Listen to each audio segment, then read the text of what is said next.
quando você chega ao fundo do poço, nada mais importa. As suas escolhas acabam sendo prejudicadas e o fio de esperança é o que te mantém são. Porém, quando esse fio é rompido, esse é o momento em que a sua vida muda completamente. E um personagem que mostra muito bem isso é o Shinichiro. Então você quer saber a história de Shinichiro Sano, o viajante do tempo antes do Takemichi? Então fica aqui comigo, que é isso que eu vou te mostrar agora. Fala galera, tudo bem com vocês? Eu sou o Gabriel e como eu queria falar de Tokyo Revengers de novo aqui no canal. Apesar de muitas pessoas criticarem, é uma das minhas histórias favoritas e eu me emociono muito lendo ela. A temática, os protagonistas e as lições que a gente pode tirar dela é algo que me deixa pensativo às vezes. E hoje eu vou contar a história do Shinichiro, sem dúvidas um dos personagens que eu mais gosto. E também eu vou falar um pouco da origem do poder de voltar no tempo. Então não deixe o tempo passar e já deixa o like no vídeo. E agora então, vamos para a história do Shinichiro. A nossa história começa há 28 anos atrás, quando na família Sano nasce aquele que seria o seu primogênito, o Shinichiro Sano. Logo após o Shinichiro, 10 anos depois, também nasceu o Manjiro, que viria a ser o seu irmãozinho mais novo. Porém, infelizmente, 3 anos depois do nascimento do Manjiro, o seu pai sofreu um acidente e veio a falecer. Nesse tempo, sua mãe também ficou doente e passou vários anos em uma cama de hospital, com sua doença se agravando cada vez mais. Alguns anos se passaram e ela também faleceu, deixando órfãos o Shinichiro e o Manjiro. Sem ter onde morar, os dois foram adotados pelo seu avô, que o deram um lar, comida e tudo o que eles precisariam para sobreviver. Ele também tinha um dojo de artes marciais e passou a ensinar seus netos a arte da luta. Porém, mesmo assim, a falta de paz afetava demais o Manjiro, e percebendo isso, o Shinichiro decidiu mudar sua postura. Agora, ele não era apenas o seu irmão mais velho, ele também era o seu pai. O Shinichiro passou a agir como o pai do Manjiro. Ele o ajudava em tudo o que precisava, ele o repreendia quando era necessário, mas, acima de tudo, ele era o seu amigo em que o Manjiro mais confiava. A conexão dos dois era tão forte que eles confiavam plenamente um no outro. O Shinichiro, desde pequeno, tinha um estranho charme que atraía as pessoas ao seu redor. E mesmo com esse charme, ele nunca recorria à violência. Ele era sempre gentil e calmo e nunca tentava lutar contra alguém mais forte que ele. Mesmo com as pessoas mais fracas, ele nunca ganhou uma luta. E acima de tudo, ele era um bebê chorão. As pessoas o chamavam de o Rei Fraco. Porque por mais que ele não tivesse a força, ele tinha as qualidades de um rei. Ele tinha um carisma para atrair pessoas e transformar inimigos em aliados. Nessa época, a região Kanto do Japão era governada por duas enormes gangues que estavam constantemente em conflitos. No lado oeste, com 600 membros, uma gangue chamada Ragnarok comandava como a maior gangue da nação. O seu líder, Arashi Keizou, uma vez sobreviveu a uma enorme briga, espancando tanto seus oponentes que ficou coberto de sangue, fazendo com que ele ficasse conhecido como a Muralha Vermelha. Já o rival da Ragnarok era sua contraparte, que comandava o lado leste de Kanto, a Kondou Rengou, 12 gangues menores que se fundiram para se igualar a Ragnarok. E quem estava à frente desse grupo era um homem temido por todos, chamado de Leopardo Branco. As duas gangues brigavam agressivamente, mas uma pessoa conseguiu juntar as duas partes e com isso as gangues de Kanto se reuniram. E assim, os mais fortes se tornaram um só. Sendo liderados pelo Shinichiro Sano, aquele que os uniu, essa nova gangue ficou conhecida como Black Dragons, e assim surgiu a primeira geração da Black Dragons, fundada pelo Shinichiro. O Shinichiro era uma pessoa carismática e empática, muitas vezes deixando as diferenças de lado para melhorar a outra pessoa. Ele era muito respeitado no mundo delinquente do Japão, e liderou a Black Dragons com um coração humilde, sendo tratado com notável respeito, além de ser um ótimo irmão mais velho. Mesmo sendo um lutador fraco, seu carisma e seu entusiasmo o fazia alguém respeitado, a quem seus companheiros sempre queriam por perto. No seu tempo livre, ele gostava de trabalhar em motos e costumava sempre mexer em sua garagem. Por causa disso, a garagem em que ele trabalhava se tornou um lugar em que seus companheiros de gangue iam para relaxar. Além disso, o Shinichiro também tinha algo de que ele se orgulhava muito. O seu bem mais estimado era a sua moto. Nesse tempo, Ema Sano, uma garotinha que era meia-irmã do Shinichiro e do Manjiro, é abandonada pela sua mãe e por isso ela também é adotada pelo avô deles, indo morar com os dois como a sua irmã mais nova. Percebendo que a Ema estava fingindo estar bem, quando na verdade ela estava arrasada por ter sido abandonada pela sua mãe, o Shinichiro tenta ao máximo fazê-la sorrir. E descobrindo isso, o Manjiro diz para ela que de agora em diante ele será o Mike. Ele fez isso para que ela não se sentisse estranha tendo um nome estrangeiro. Assim, os dois teriam nomes estrangeiros e a partir daí, todos começaram a chamar o Manjiro apenas de Mike. O Shinichiro e o Mike então a ensinaram a lutar e estiveram sempre com ela, levando-a a fazer amigos ao longo do caminho. Ao descobrir que a Ema era sua irmã, o Shinichiro descobriu também que eles tinham um outro irmão, o Izana Kurokawa. Sabendo disso, ele foi até onde o Izana morava para o conhecer e, se tornando amigos, o Shinichiro o ensinou a andar de moto, o ensinou a lutar, o ensinou como ser um delinquente e também o ensinou a sorrir.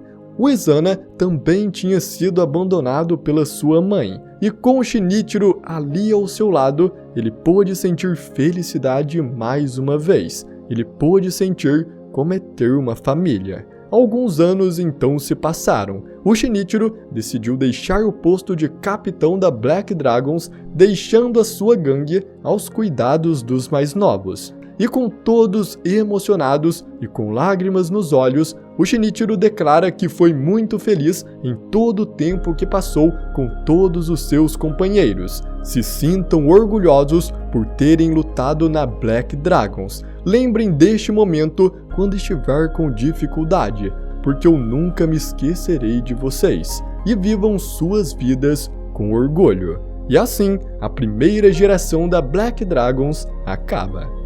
Depois dela vieram outras, teve a segunda, a terceira, a quarta, até que ela chegou na 7ª geração. Quando a Black Dragon chegou na 7ª geração, o Izana, que já estava mais velho, pediu para o Shinichiro deixar ele ser o líder da 8ª geração. Ele queria proteger o legado de seu irmão mais velho e queria fazer parte de algo que foi muito importante para sua vida. Ao ouvir isso, o Shinichiro então decide. Ele permitiu o Izana ser o líder da 8ª geração, mas depois dele, o próximo líder seria o seu irmão mais novo, o Mike. O Shinichiro apenas queria que os seus dois irmãos fizessem parte de um grupo que ele mesmo fundou. Ele não queria que nenhum de seus irmãos entrassem em gangues problemáticas que praticavam todo tipo de crime. Mas o Izana não percebeu isso. Ao ouvir que o Shinichiro queria que o Mike também comandasse a Black Dragons, ele começou a sentir um ciúme extremo, a ponto de passar a odiar o Mike. Ele não conseguia acreditar que o Shinichiro dava tanta atenção para outro irmão além dele. E isso passou a corroê-lo por dentro, fazendo com que ele descontasse todo o seu ódio na Black Dragons, fazendo uma gangue de delinquentes que tinham seus valores morais se transformar em uma gangue criminosa, responsável por inúmeros atos horríveis. A 8ª geração da Black Dragons distorceu completamente o que as gerações anteriores construíram. Depois disso, o Shinichiro se afastou de sua vida de delinquente e passou a viver apenas para cuidar de seus irmãos. Ele frequentemente visitava o túmulo do seu pai para contar como estavam indo as coisas. E em uma dessas visitas, enquanto voltava para casa, ele vê na vitrine um brinquedo quebra-cabeça de um avião supersônico e decide comprar para presentear o Mike, algo que ele se arrependeria amargamente depois. O Mike então adora o presente e assim que ganha, começa a montá-lo no mesmo instante. Mas montar o brinquedo era mais difícil do que parecia, e ele levou um mês inteiro para terminar. E assim que terminou, ele ficou tão animado que correu com o avião de brinquedo para o segundo andar. Enquanto fazia isso, ele caiu das escadas e bateu a cabeça, sendo levado imediatamente para o hospital. Mas a esse ponto já era tarde demais. Ele perdeu todos os seus movimentos e entrou em um estado vegetativo. Ele não conseguia mais falar, ele não escutava ninguém e seu cérebro não dava nenhuma resposta. Ele se tornou apenas um corpo vivo sem nenhuma consciência. Totalmente desolado, ao chegar em casa, o Shinichiro desconta toda a sua frustração no brinquedo que ele tinha dado ao Mike. Chorando, ele joga o brinquedo no chão e o destrói. Mas nada disso fazia aquele sentimento passar. A tristeza e o sentimento de desespero eram cada vez maiores. Então, logo após isso, o Shinichiro passou a cuidar do Mike. Ele o alimentava, ele caminhava com ele e nunca perdia as esperanças. A sua vida se tornou apenas cuidar de seu irmão.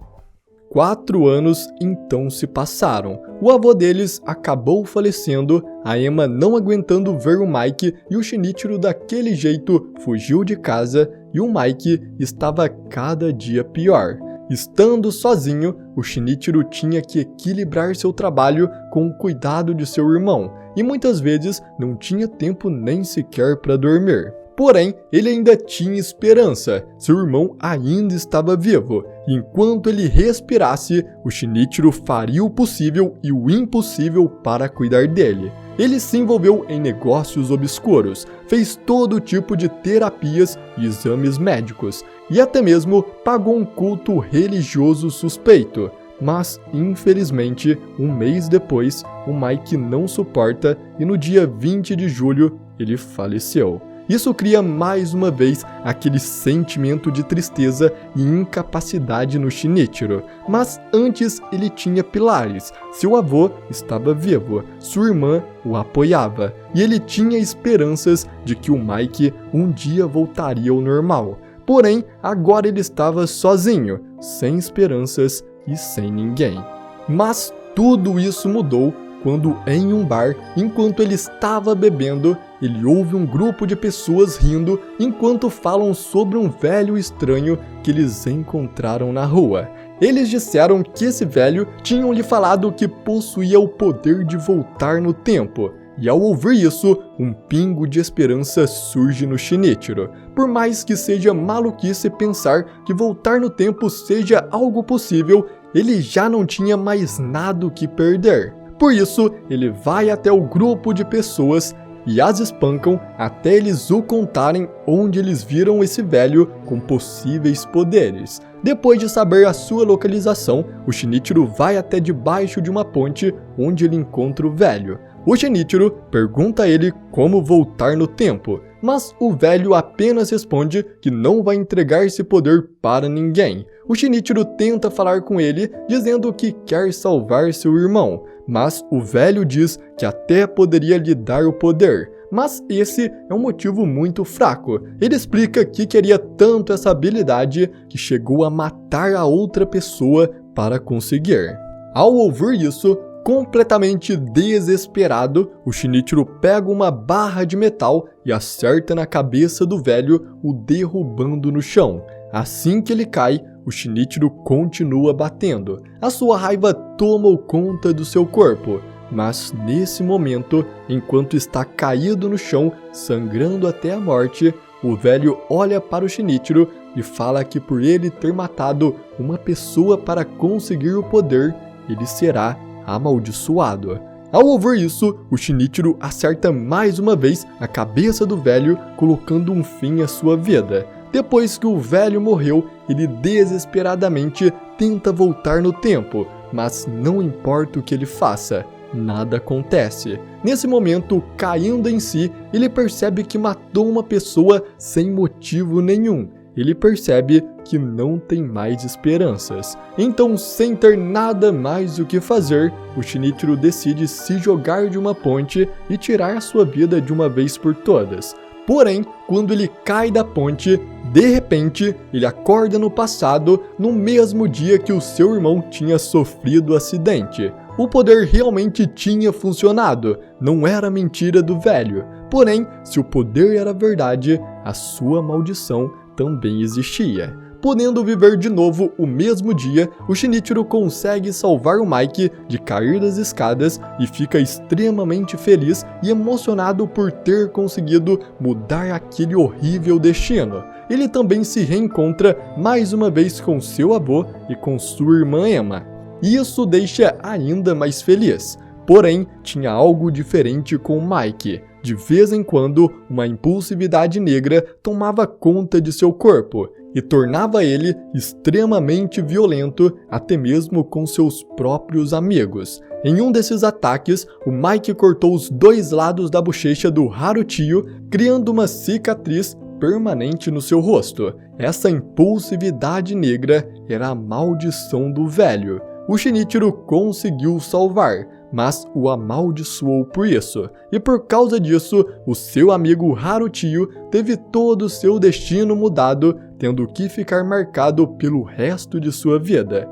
E por ter mudado o destino de Haruchiyo, quando o Shinichiro segura sua mão, o poder é ativado e ele imediatamente é mandado de volta para o futuro, para o mesmo dia. E nesse futuro, ele percebe que o Mike está vivo e que o seu desejo finalmente se realizou. Então, ao ver o Mike, ele não aguenta segurar as lágrimas.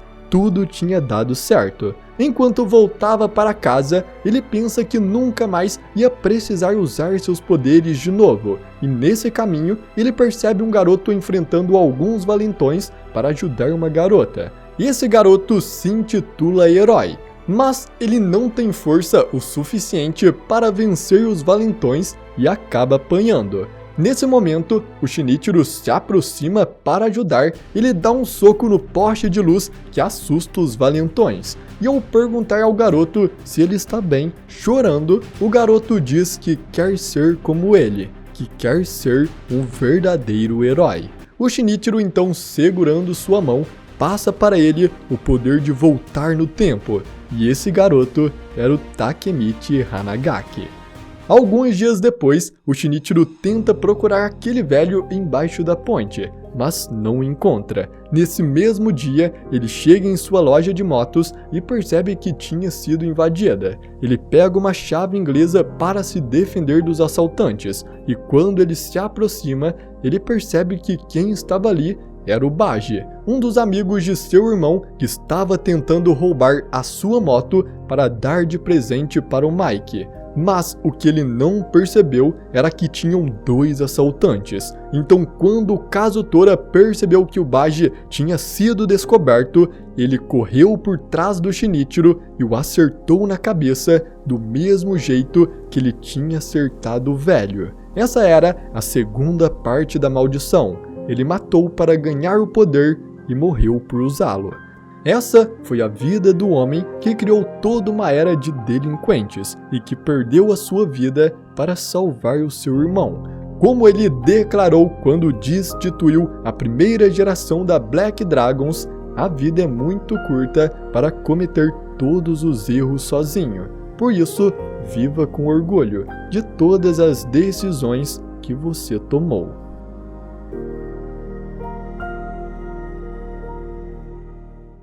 E essa foi a história do Shinichiro Sano. O Shinichiro é para mim um dos personagens mais legais de Tokyo Revengers, e em muitas partes da história dele eu acabo me emocionando. O final de Tokyo Revengers pode não ter agradado muitas pessoas, mas na minha opinião, a história do Shinichiro foi incrível. E eu gostei muito de contar ela aqui para vocês. Então, se você gostou do vídeo, eu peço que você deixe um like. Se você quer mais vídeos de Tokyo Revengers, deixa aqui nos comentários e também se inscreva no canal, porque assim você não perde quando sair um novo vídeo. Então é isso, amigos. Muito obrigado por você ter assistido e até a próxima.